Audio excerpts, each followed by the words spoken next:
Oh, this question is for Michael, by the way. I wanted to know how you came up with the premise for Iceman Hummus, the movie that you made for David Letterman.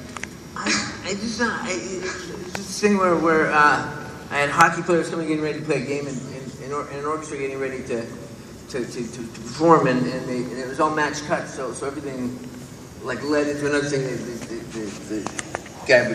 The hockey guy would open a can of beer or open a bottle of beer and spit out the cap. Chris had gotten together on camera before in Spin City and in the Michael J. Fox show, but you had not appeared as Marty until the night of the Jimmy Kimmel show on October 21st.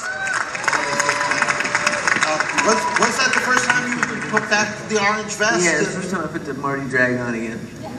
But it was so fun because it was with Chris, and it was just so cool to get out of that DeLorean again. But my sciatic and I was like trying to clear the door. I was really geriatric getting out of that. It was really cool, and it was just great to share the moment with Chris. And we did a commercial together too. We did this kind of extended commercial for a car company, and it was just great. We've had a real renaissance of our friendship. Because when we were working on the movie, we didn't talk that much, right? I'd see him at the hot dog thing at the craft service table, he'd be getting a hot dog, and I'd be getting popcorn or chili or red tamales or whatever. We talk a little bit about the scene, but we're so busy working. So in these events have allowed us to redevelop our friendship, which is really great. And Chris, was it good to have Marty by your side as Doc that time? Oh, it was fabulous. The Jimmy Kimmel show, getting in the DeLorean backstage, and then smoke, drive out with all the steam, the light, the hoopla, which I assume was a surprise for everybody but us. And it was just a real kick. And then we had this great scene together. It was wonderful. And then the times that we've done commercials and stuff for the car, each time is like a wonderful reunion. It's very, I would like someone when I'm timing a joke to say ba-da-da-da-da, and then we just want to wait until the punchline and have a sip of juice and just kind of wait for it and then let the punchline out. And I found that was a great timing device to have a glass of juice. So I just have juice in the fridge all the time.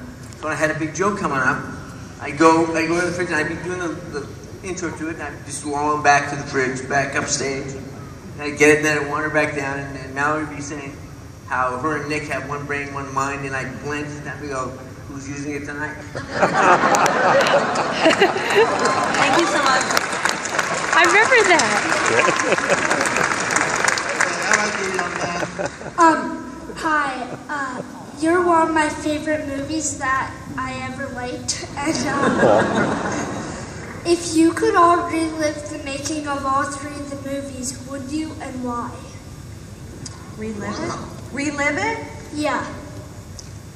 Wow, that's heavy.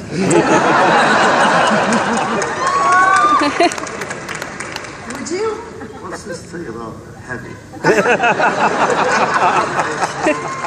The answer has to be yes, because if we didn't go back and make the movies the way they turned out, none of us would be here today. Yes, there you go. Yeah, that would be cool. Sir.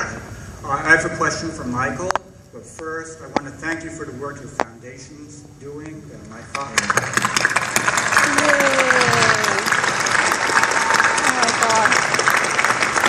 Loved all your movies, and I think all of you are great actors. My family's grown up watching. I've grown up watching. I wanted to know why you were making the movies. When you went from the 80s to the 50s, from the 50s to the Wild West, which one was the most fun for all of you to make together? I like the 50s. You like cowboy. I like the Western stuff. It's great stuff. Well, you had a girlfriend. Yeah. Who asked you?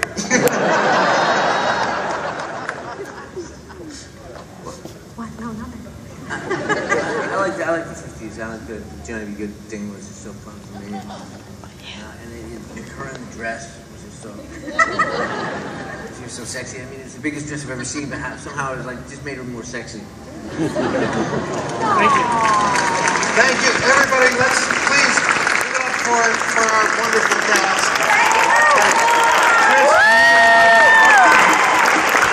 And we will see you all in the future.